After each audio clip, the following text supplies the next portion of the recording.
Hey y'all, Coach here with Golf with Coach, back with another golf content creator interview. Today we got a really cool one in the house. We got the golf mom. Let's get after it right after this.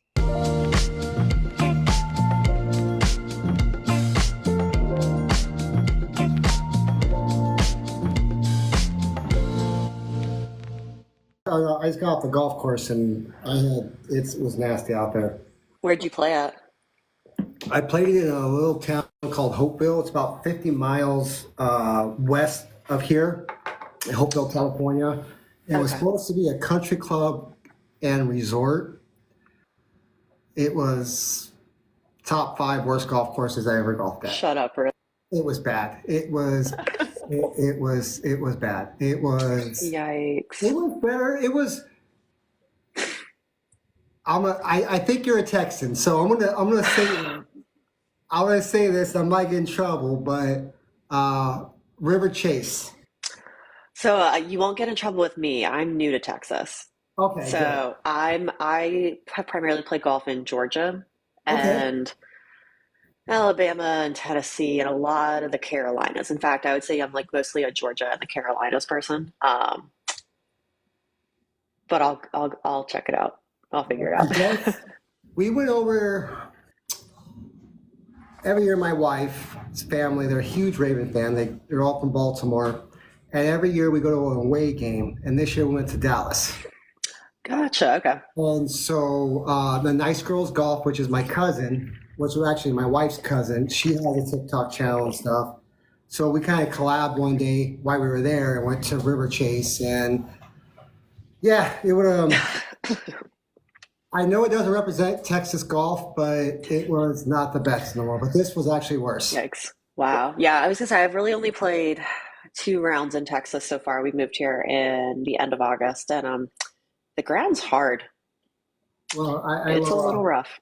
It is. Well, I'll tell you the place I hit. Since you said that, I had a 120-yard shot from the green. I worm burned it, and it went all the way on the green. That's how hard it was. I was like, how long have you been golfing for? Oh God. So I actually took it up when I was like 17, Okay. and my I had been a swimmer my whole life, my like training for the Olympic style, like really aggressive swimming.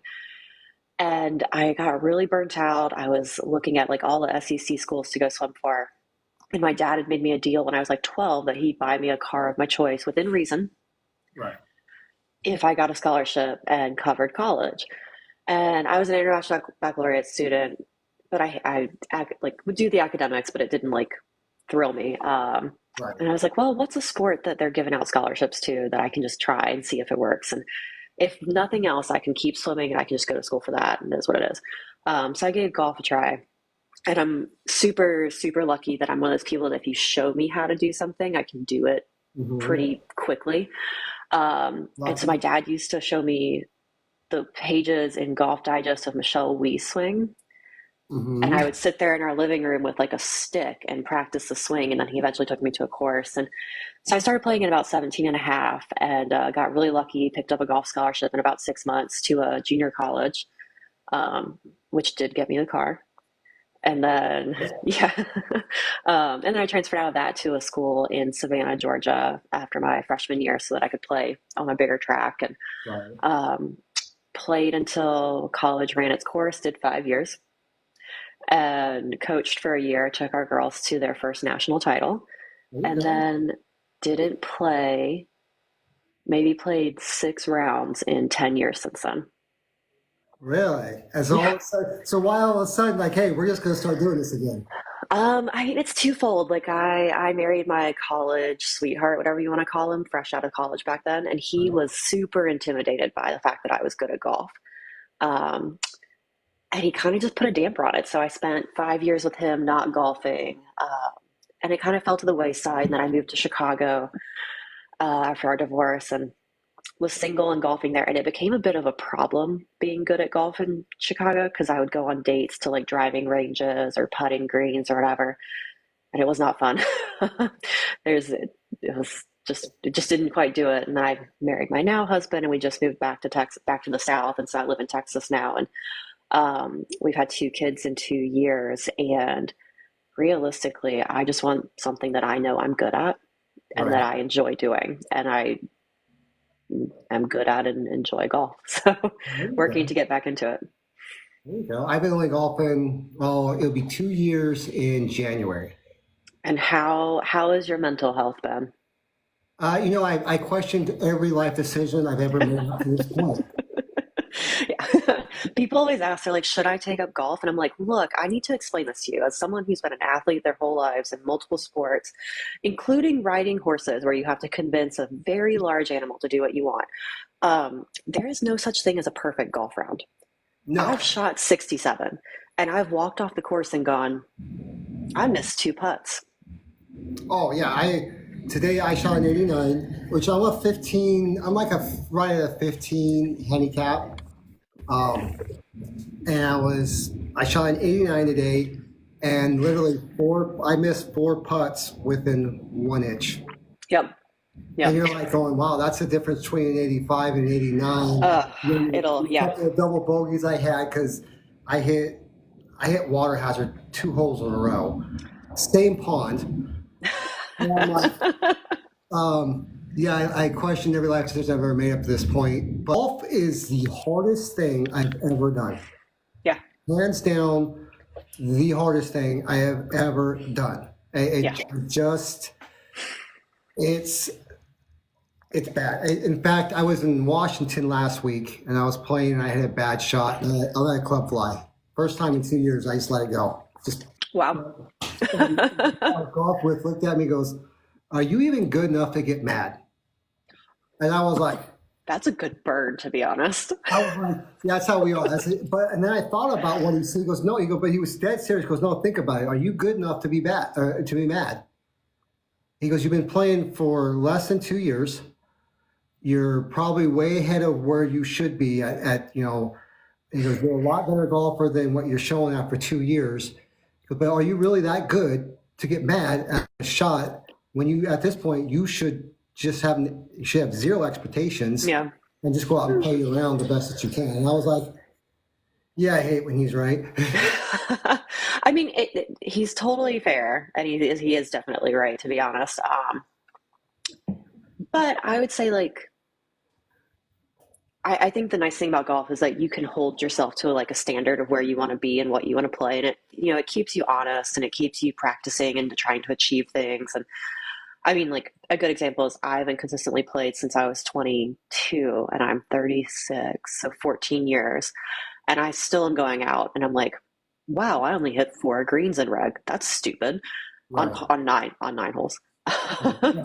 So it's just it's attainable. There are attainable goals constantly in golf, but like, yeah, I can say I've never thrown a club, Oh, I have. Only one time, but but I've done other things. So um, yeah, it was just it was a reaction. I can't hit a 5 iron with for life to save me. So I found an old. I mean, I can't either. So I had an old.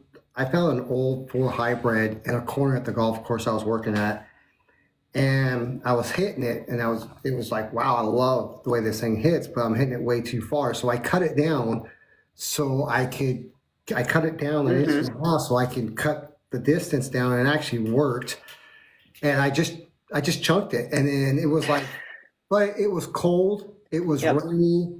I mean, I had more layers on me than I've ever had layers playing golf. I felt like the kid in Christmas Yeah. Story.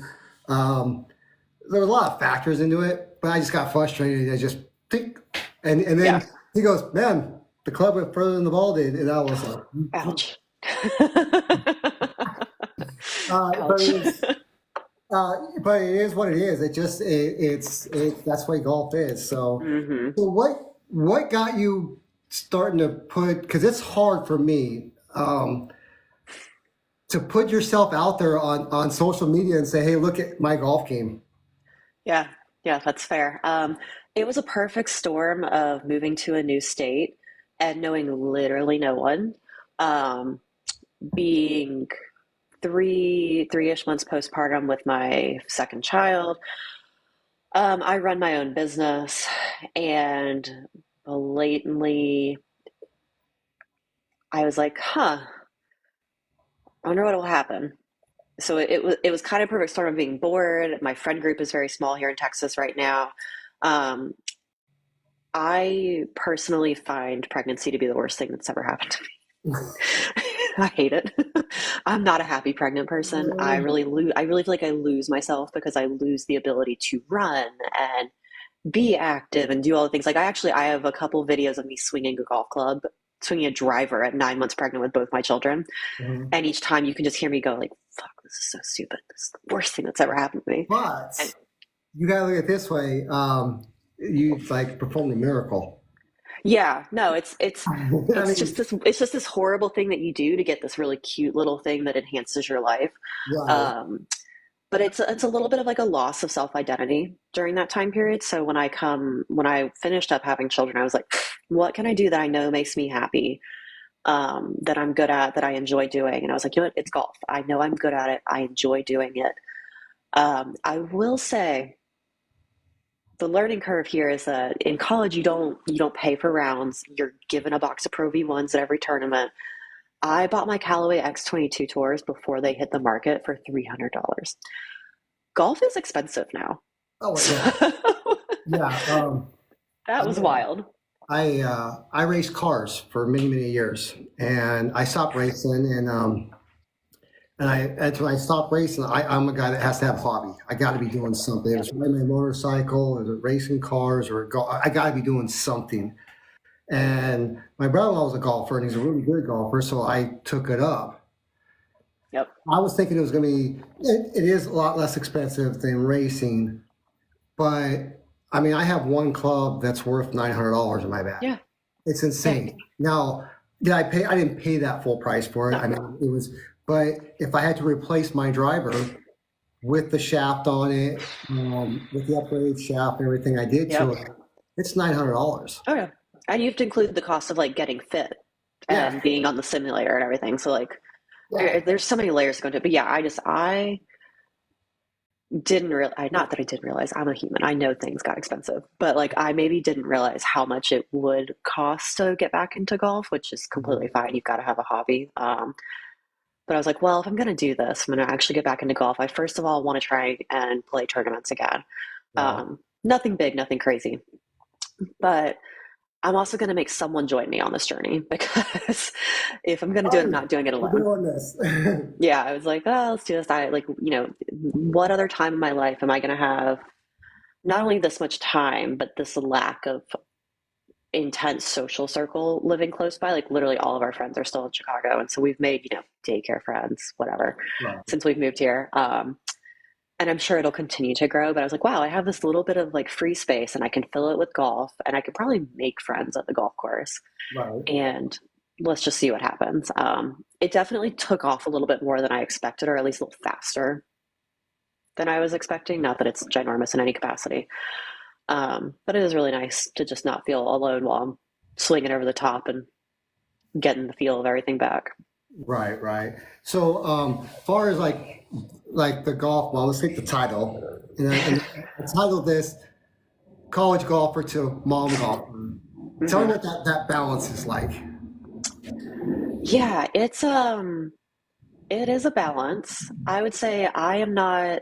I always have to give this disclaimer, like, love my kids. Having kids is the best thing ever. But if you want to Right. do it, do it. If you don't do it. Um, but I'm not the mom who's like, I am so fulfilled by having children. I must fill every moment of my day with my kids. I love my kids. I value my time with them. Um, but I also really value my time as myself Right. and my identity. And whether that's just the fact that I've always been a competitive person, and so you're kind of a little bit of a narcissistic, selfish person when you're that competitive.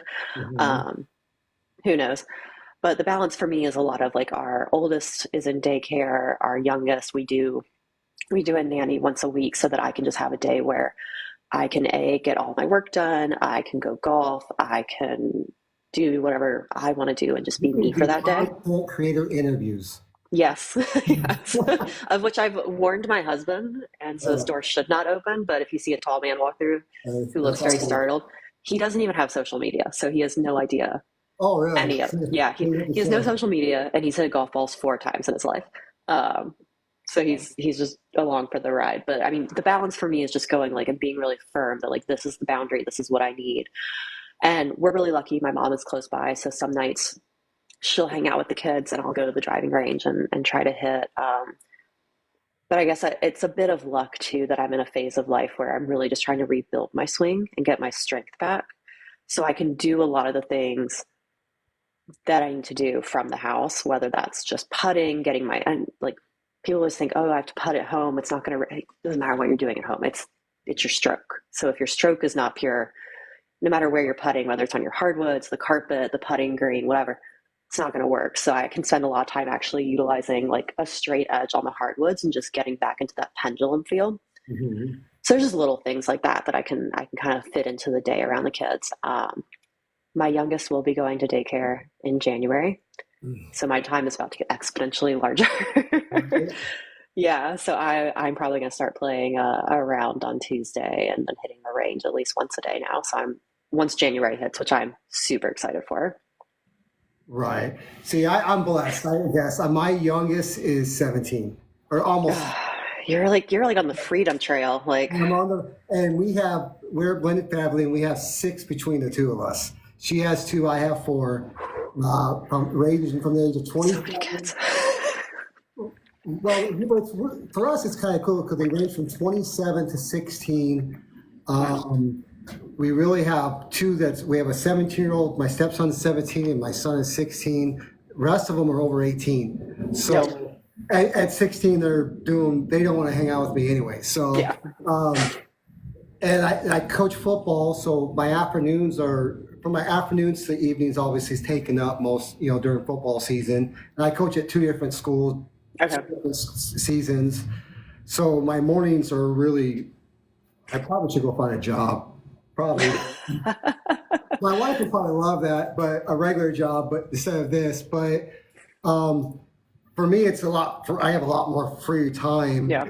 And but I still find myself. Last night I have a little pitching thing in here, and I'm my man cave / garage. Yep. I sit there and just chip because I am the worst chipper you'll probably ever meet in your Mm. entire life. I am. Oh no. I am. It takes a bit to get that, to be honest. Like that's like a lot of the other stuff you can pick up quick, but chipping is feel and mechanics on Yeah, steroids. so the guy I was up there, and my brother-in-law lives in Washington, my sister there, and then his good friend, which he's the president of the country club there. We were at his house with his simulator, and he really looked at me and goes, "You might be the worst chipper I've ever met." And I'm like, "Thanks, bro. Like I really need to hear that from you right now." But he's right. I can drive the ball. That's my driver, and it's insane. My driver is my most consistent club in my bag. I mean, me too. I grab it. I know that I can. I can't really shape shots yet, but I know I can hit 250 plus Hmm. down the middle. I hit one of those 295 today. Thank God for hard ground. But I grab that club. I feel comfortable with it. I feel comfortable with a putter in my hand most of the time. Yep. My irons and my approach game is weak sauce. Okay. Yep. It is bad. I'm sitting in the similar boat to you, except for I would actually say my wedge game's pretty good, but or it was pretty good. The feel's coming back, but it's I haven't hit the sand yet. I'm just kind of avoiding it till I have to. Yeah. So what's it like? Um, Now we watched golf evolve, especially since COVID happened, and we've seen what I've seen, which I absolutely love. We have more of a diverse race playing golf. I think golf had this stigmatism about it was an old rich man, white man sport. That's totally changed. I felt like, especially now we got multicultures. It's become super popular, and then what I found really interesting and what I really like about it is the female golfers. And this is what's cool about it is I've ran into female golfers that they're not married or they have husbands at home, they don't golf, and they're out there golfing What's that journey's been like? And do you like when you go to a clubhouse when you're playing a lot? Do you people look at you like one like I don't know how to word it, but when you walk Yeah. in, you get that look like, oh, she's a female, or she's out here just to get. Yeah. I mean, do you get that, or you feel like you have that, or you feel like they treat you like it's like you feel in Yeah. the club like, oh, wait a minute. Yeah. I mean, I am gonna sound like a douche. I kind of love it. I'm on the same train as you. I am so excited about the growth in golf. Like coming back to it 10, 15 years later and seeing how different it is in like not only an inclusive way, but in like just an accessibility way is really amazing. But I am I mean, again, I think to be really good at a sport, you have to be a bit of an asshole because you have to have enough confidence in yourself to think that you're just that good. Little cocky. It's definitely still in me. So I love walking into a clubhouse because I walk in, I have long blonde hair, I'm 5'2". I intimidate nobody when I'm standing next to You're them. the same height as my wife. She's Yep. 5'2" in Yeah. Boston. Yep. My husband always says he's like, you're 5'2" in height, but you're like 6'7" in personality. And I'm like, That's because that's what goes with bingo. five. Now, I'll Yep. tell you, my wife is half black and half Latina Yep. and 5'2". Grew up in Yep. Baltimore on the East Coast. I don't play. Yeah. No, you know. I know. You understand boundaries. That's what it is. Yeah, and she That's and hilarious. my wife's she's a bodybuilder. Oh, that's so cool. So yeah, I have to go to the gym just so I don't get beat up by I mean, you're not wrong. right? I I mean, love that. I'm not the tallest cat in the world. I'm 5'8" on a good day, depending on what convenience store I walk out of. But Yep. Ah, still, she is. yep. It's crazy. So I love that. you don't get the look, huh? Oh, I do. I get the look of like, what is this little blonde doing here with her little golf bag? And I'm in Texas, so I get a lot of weird looks until I either talk to the pro shop person, which there's a really I play at Twin Creeks here in Allen, Texas, which is north of Dallas. There's Mhm. a really great guy in the pro shop. He took one look at me when I walked in. He was like, "What do you need and what can I help you with?" And he treated me like super like I was competent from the get-go. Mhm. Um, Come to find out he had already kind of like found my TikTok in some capacity and saw me coming. So he was really nice about it. He was really kind and he was just like, what do you need? Let me get it for you.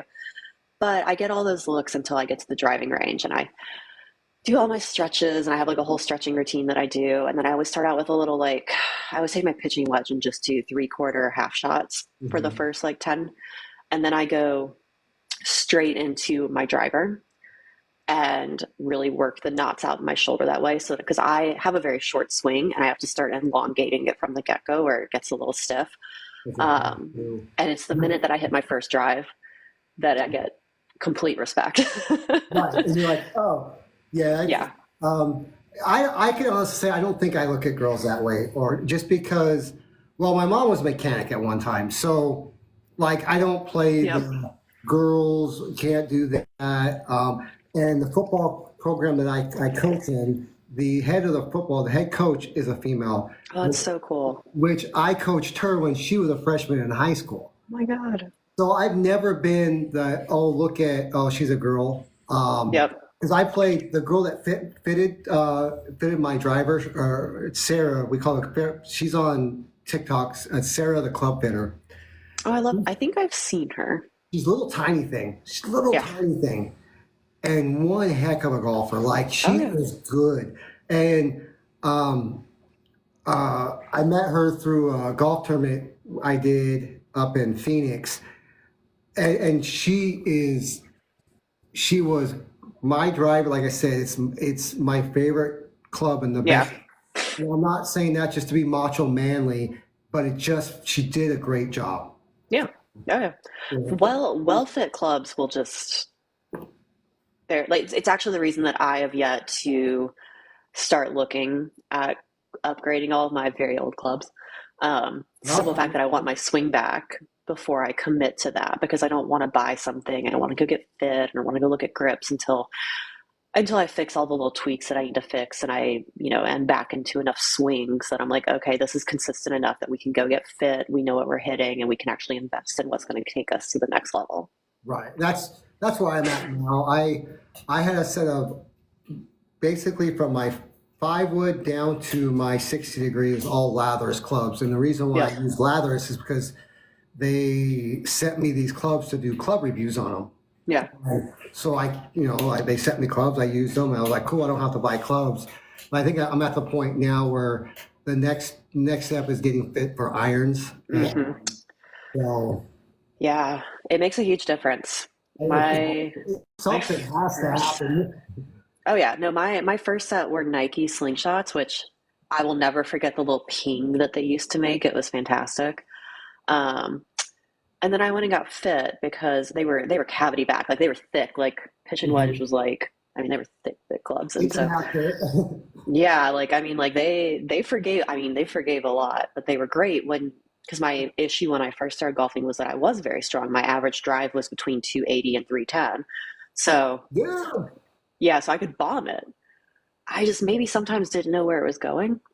And so once I reined it in and I had a pretty consistent like 270 to 300 drive, it's a 5 yard draw every time. The next problem was my irons. I had outgrown the cavity back. I could still bomb them, but cavity backs actually, when you hit them really pure and really hard and you're too much for them, especially if the shaft isn't fit correctly, they get wild. Oh, So they would start spraying in weird directions. So I did go get fit, did the whole lie, shaft, even up to the grip, to the tees for those X22s, and they still do a pretty good job. They're just I know there's better technology out there now. right. So what's in what? Okay, that's the next question. What's in your bag? Okay. So my bag is definitely over clubbed at the moment because it's really hard for me to pull the Nike Sasquatch out of the bag. It's been in there. Literally, it was my first driver. My dad actually bought me four of them when I went to college because he knew they were going to be discontinued, all the 10.5 degree Nike Sasquatch. And then as they would break down or get old, or I'd put too many swings on them, we would just reshaft them, move on to the next one. So it's still in the bag. I do need to pull it out because it maybe goes 210 on a good day. It's just no longer got the technology to keep up with everything else. So Yeah. I currently have my husband's M4 TaylorMade, Okay. and I'm not a TaylorMade person, but it is a nice driver. It's got a nice bit of pop off the surface. Um, I then have a Nike Slingshot 4 Hybrid, which I need to pull out as soon as I replace it. I have both the Nike Sasquatch 3 and 5 wood. The 5 wood's dead. I hit it and it's like hitting one of those dead golf balls that just doesn't go anywhere on the driving range. So Right. something happened to it in storage. I don't know what. Um, but then I still have my Callaway X22 tours. They've been cut down. They've been fit to me. They don't go as far. Part of that's me on strength, and also I just think you can't expect much out of something that's that old. And Right. then I have I have a 52. Um, it's a copper 52 Vokey with a steel shaft. And I used to pull that out whenever I was anywhere between 75 and 110 because I could choke up on it, do a really full swing, and know that I could carry it really high, really Mhm. specific distances, but it would sit so hard. So I used it to stick things, and I pulled it out the other day to play. I was walking up to like 78 yards, and I was like, God, I'm about to just stick this to the pin. This is going to be like the shot that shows people I can still golf. I just chunked the shit out of it. And the guy that I was playing with, he like picked up with me halfway through the round. He was like, I feel like you walked up to that like it was going to be just the best shot of the round. I was like, I did. And then I did chunk it, and it's still 10 yards off the freaking green. Oh, I'm getting right there. So Yeah. what's been your favorite golf moment? Ooh, that's such a good question. Um, I was playing I was playing Kiowa Island, which is still to this day my favorite course. We played it every spring as our kickoff in college. And my grandfather on my dad's side was a little bit older. He didn't come to many of my tournaments, but he came to my tournaments when I was playing as a senior in high school, and this was my last year in college. And he hadn't come to a college tournament yet. And he drove all the way from Georgia over to see it. He was like 80 something at the time. Um, and I holed out from the fairway with my 3 wood for an eagle by pure accident. Oh, they don't even know that. And it was awesome. It was one of those like I had hit a bomb drive and I was standing over my 3 wood. I was like, I just want to get to this, just get it to the curtain, and then let's just two putt for birdie and walk away. And it landed. It rolled 8 feet. It disappeared, and I was like, what just happened? And someone was like, you just made an eagle. I was like, are you sure? Because I'm not sure. It's not a big deal or anything. Yeah, they You were know, like, I mean, the Eagles are not yeah, a big deal at all. yeah. So it was, and it was like kind of nice that he was there.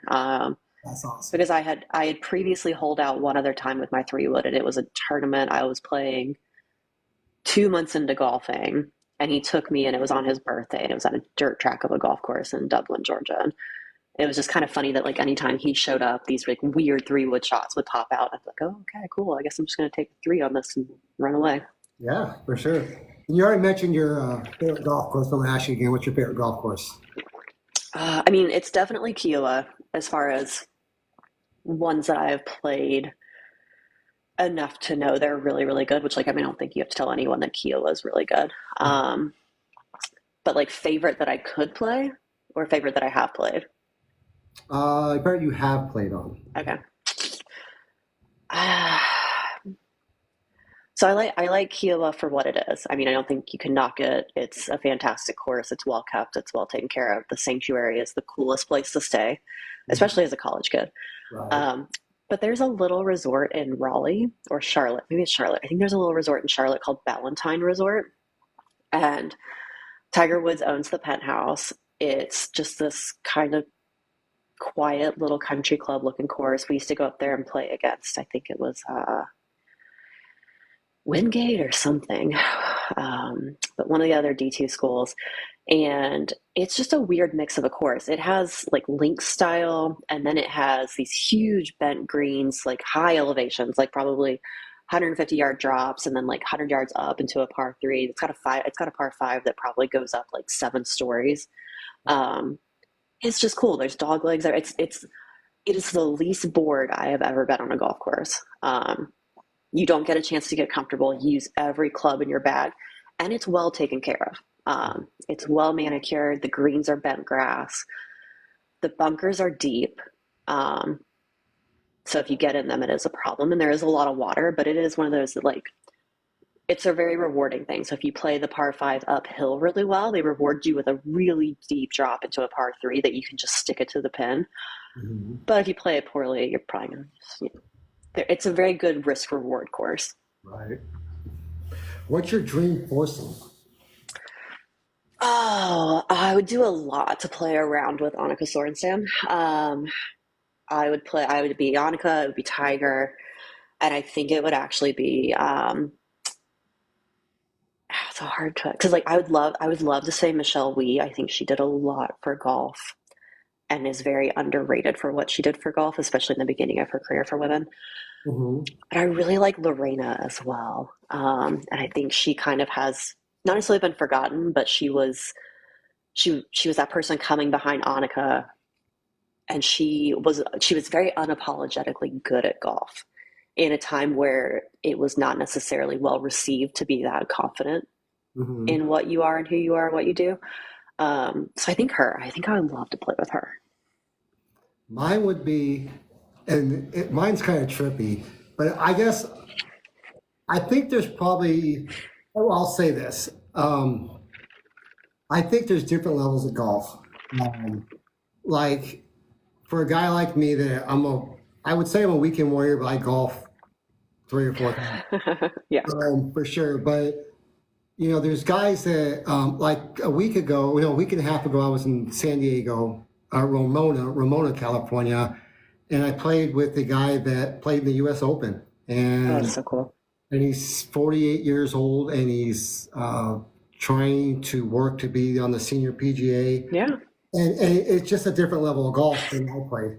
And I mean, Uh, I'm at the white tees. I tee off. I hit a 265-yard drive down the fairway. Every guy that I know that I've ever played with would be happy with that shot. yeah. I mean, that's a great shot for my skill level. He's playing for the tips and he hits it like 35 yards, 40 yards past mine. And I'm Yeah. like, yeah, we're on a different level. Like Yeah. that's just a different level of golf. But Um, isn't it nice that he can tee off there and y'all can still be in similar right, enough area? Like that's kind of the great thing about golf is that, you can play with someone who's wherever they are in their game and you're still going to be playing from similar spots in the fairway, right. watching each other make different shots. So yeah, I think it's just a different. When you look at different levels of golf, like golfers are. I mean, they're better than John Smith that golfs on the weekend because his wife finally let him go golf. Yeah. Um, but I forgot I was going to go with that. Oh, I was talking about my Who you would golf son. with? Uh, Yeah. for me, I would love to golf with Trent Ryan and Frankie Borelli from Okay. Barstool Sports. Yeah. Because first off, Looks fun. Trent's from Iowa and I'm from Iowa. Okay. So and then Frankie, I don't know if you ever watch him or not, but Frankie is like the ultimate hype man. Yeah. Like he's the ultimate hype man. He is the I most feel like you could hit any shot and he's like, that was amazing. yeah, it's just how he is. He's Yeah. they were doing the 80s, breaking 90 and breaking 100 and I'm like that is awesome. Yep. And then Bobby Fairway, he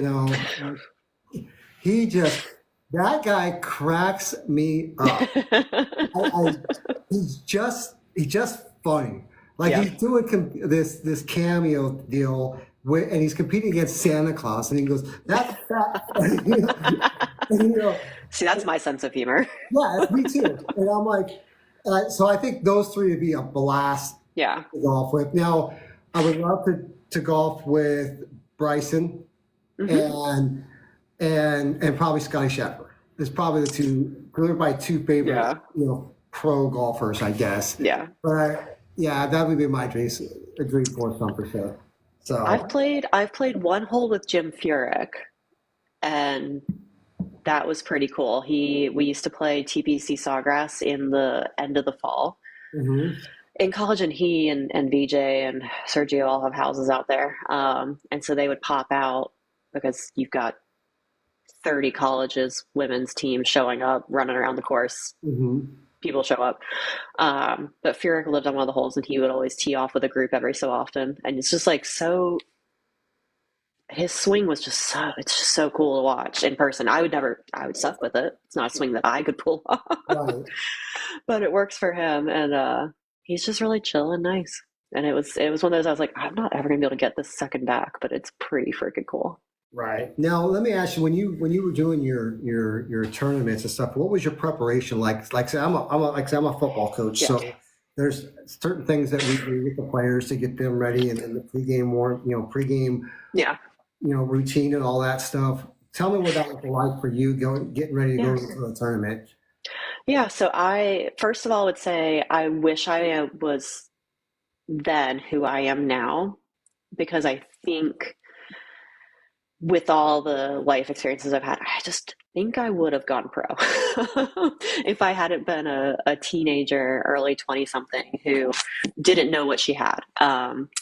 But with college, how it works is you start off with qualifying, you've got to beat out your teammates to go. You take the top four, at least in my division at that point, you take the top five, Right. and you count the top four scores. So first of all, I've got to beat the other 7 girls on the team. So because we have a team of 12, and they were all really good. So you spend a week grinding it out, beating them. We arrive, we do a Friday afternoon practice round. And really for me, practice rounds are a lot of you hit the tee shot to figure it out. You get to the middle of the fairway. I walk the whole fairway 10 yards in front of the 150, 10 yards behind it, over to both sides, just to feel the fairway, hit 2 or 3 approach shots in. And then I sit there and I actually walk the curtain of the whole green just to see it from all angles, because they're going to move the pin and they always tell you where it's going to be. So there's markers. Yeah. So I just spend the whole time lagging from one side to the other, because you can get speed from 12 foot in, but your lags are where you're either going to make or break your game. So I would actually I'd spend my entire practice round just lagging back and forth. My preparation really stemmed at the time. We didn't do a lot of weightlifting. We did a lot of cardio. It was back when, women's fitness was cardio over weights. And I Right. wish it had been different. Totally different But now. yeah, I know. It's like I'm watching everyone weight train. I love weight training now. I'm like, oh my God, we're all doing strength training now. Like, God, where would I have been if I had been doing this then? Right. Um, but my golden rule when I was in college and doing these practice rounds and prepping for these tournaments was like every hole I would look at where the worst possible shot to be would be, and that's where I would go hit from. Right. So if it's an over the water 3 wood, I'm going to sacrifice a ball probably and get a feel for it. If it's the world's deepest bunker, I'm going to go sit in it and hit 5 shots out. Um, and that was a lot of my prep for it. You spend the night in a hotel, you wake up, you stretch, you go to the range, you get a feel, you tee off, and you're gone. Um, but that whole like saying of like eat the frog first during your day, my practice rounds were a lot of all right, pick the worst spot to be, Right.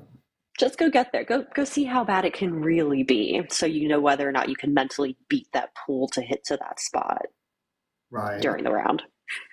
And I think that's what separates a lot of like guys that play college, college ball and that are pro is for guys like me, we want to stay away from that. So we don't try it because we don't want to, for whatever reason, we don't want to try to hit that. We just want to stay away from that Yeah. bunker. So that kind of shapes our shots too in a way like, hey, we gotta, kind of take it, and take the pin out of the picture and let's, Yep. attack the green at a different angle. And Yep. the biggest thing that I noticed when I played with that pro guy was every shot that he took was calculated. Like it took a while. Like, I can set my camera up, hit the ball, come back and shut it off in like 45 seconds. Yeah. It's just that's setting the camera up and the whole bit, go boom, boom. It took forever for him to read a green, but he didn't miss hardly ever. Yeah. Yeah. And so I started taking a lot of his approach, looking at I did that a lot today. I told you I missed 4 shots by 1 inch. I was probably 20 feet plus away, Yeah. and that's my approach game because it sucks. Yep. I can't put it next to the pin so I'm getting on 3 and it's a huge lag putt. It's a 25-foot lag putt to putt Yep. for a bogey. But I started with a routine, and I haven't changed that routine. And Yep. biggest for me is walk behind the hole and look from the hole Yes. because it looks totally different.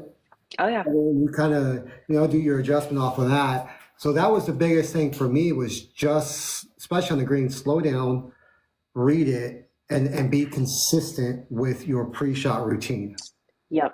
Yeah. I did a post on it not long ago, or I guess I still don't even know what we call TikTok clips that people, I guess it's just the way I do it. I did a TikTok on it. I've had TikTok for exactly like 27 days. So, really. 27 days, you only got almost 1,000. You probably have 1,000. Well, you will have 1,000 followers after this for sure. I hope so. I hope so. So everybody, I'm enjoying it, to be honest. It's, for me, it comes back for me when I got on TikTok. It was just because my kids were on it, and I was like, "All right, Dad's going to be Dad, Yep. and we're going to figure out what this is all about." And then I tease them now because all of them combined don't have as many followers as I have. What's it like? Like, what's it like? Having a famous, having and they're like, "Shut up, Dad." And then Yep. I've had different incidents where people have actually recognized me Oh, that's so cool. and walked up to me and said, "Hey, are you so and so?" And I was like, "Yeah, I am." And that's really cool. And then I was Yep. at a restaurant with my wife, and that happened. And somebody and she looked at me and she's like, "I don't want to," and she's like, because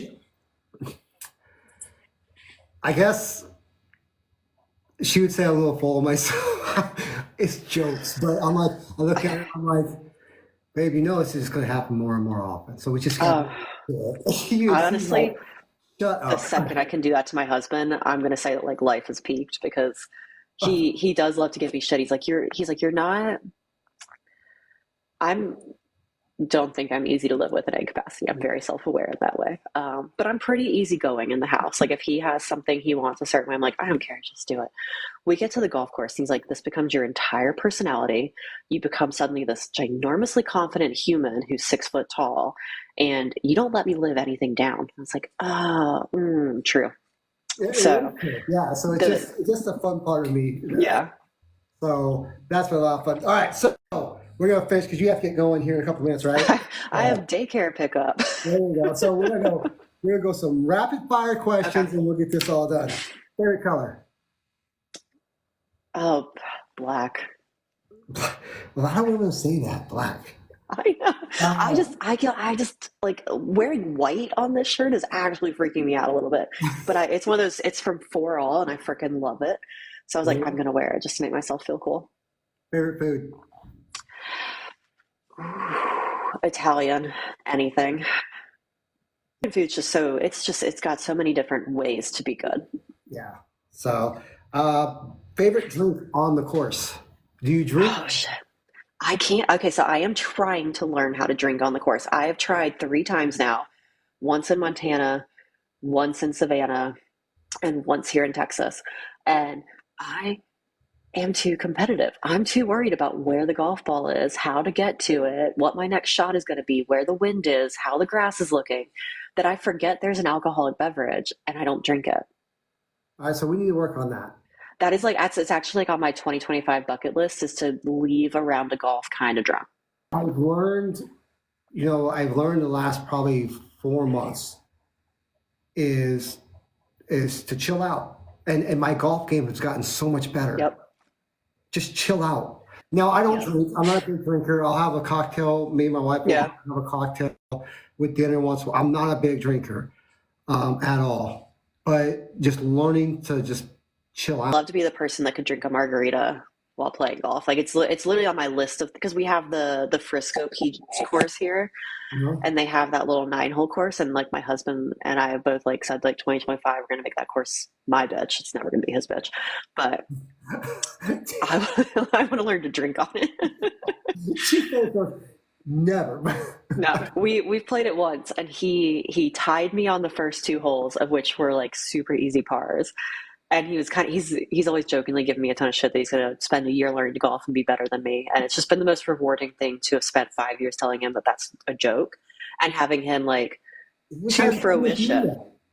Huh? He just hasn't taken his year yet No, to do that. I mean you're not wrong, but it's yeah, it was an enlightening round for him. We left it, and he was like, "Oh, okay, cool. So yeah, you're good at this." I was like, "I am, honey. Thank you." But yeah, no. So we decided that we're going to try and go there once a month and play 9, and I'm going to learn to drink There you while we're go. there, There. and he's going to learn to play. You go. Best score so far Since I've come back to golf, ever. I shot 65 when I was a sophomore in college, and I'm guessing that's where I peaked in life because I've never made it back. But it was 65 is the coolest incredible. thing ever. That's incredible. So, what's your future plans Yeah. with social media and golf, and what's your vision of this? Yeah. So, I mean, I'm 27 days in, so I have a super detailed business plan in that I have no plan. With it, for me, it's a lot about actually finding a community to enjoy golf with again. Mhm. Um, and it holds me accountable. I actually really, really want to play tournaments again. I want to make sure that I'm holding space for myself as I'm in these like really brutal first 5, 10 years of raising a family because you do lose yourself. And um, I jokingly told my husband a couple of years ago, I was like, watch out, I'm going to get back into golf one day. I'm going to be on the senior women's tour somewhere doing something. And he was like, oh, you're too young for that. And now that I'm in my late 30s, he's like, wow, you've got like 10 years or 15 years till you're eligible, right? And I was like, you're not wrong. I And I think could be it's, dreading I that, know it's or I could men's lean 50. in. What's it for? I know men's is 50. What's the I women? believe it's 50 for women. I don't even know. I haven't even looked that hard yet. but but it's a bit of a pipe dream. But it would be fun to have a journey to it Oh, for sure. And to go on the senior tour without going on through the the tour, LPGA. Yeah. that is that would be I'm not saying it's probably never been done before, but It'd be a cool story. it'll be a great story. It's and I think it probably ties into that quintessential thing of like not wanting to have wasted your life. And I don't think like in any capacity I'm wasting. I have a lovely family. I have a great business. I have a fun hobby. But there is something to be chasing a little bit of a dream that's different I think than what so you thought it would too. be. I think so too. I think even for me, I'm never going to be a competitive golfer.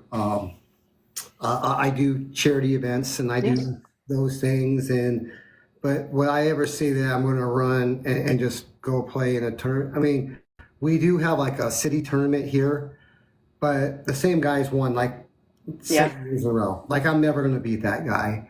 He But just knows the course too well at that point. yeah, he's a heck of a golfer. There is no doubt about that. But am I ever going to beat that guy? No. Like, but for me, even I have goals. Like I'm a 15 handicap, and my goal for 2025 is to be a 12 or better. You know, and that's I think that's a good goal. that's Like hard. it sounds like not a lot taking three off, but there's a huge jump from being a golfer who regularly shoots between 85 and 90 to a golfer who shoots 80 to 85. And it's a lot of it, I mean, a lot of it's mental, but it is a big jump. And once you make it, you generally don't go back Right. unless you're having a real bad day. But then Hmm. you're going to be chasing that 79, which is even cooler. And I shot a 47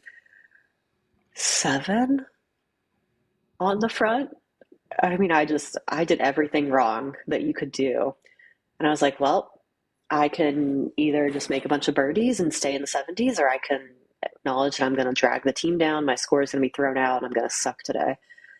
And I turned 32 on the back. Just throw it up. Yeah, And it's it was all mental. It was just one of those, like, I just got out of my head and I was like, well, just swing the club. What's the worst that could happen? You've already seen that. I've done that where I've shot a 47 and turned around and shot a 43, Yep. and it was just all it was is attitude. It's like you have this weird, like, mental cliff in your head in golf where it's like, can't go past that number. So you can just do something ridiculous to fix yourself to keep from going over that, like, invisible line in the sand. Awesome. Well, thank you again for doing this. It's been awesome. Yeah. Thanks for having me. Thank you guys for coming on here. It was awesome. Go check out the Golf Mom, college golfer to mom golfer, getting it back in. Go check her out. Go follow her and all that good stuff. Until next time, y'all take care and God bless.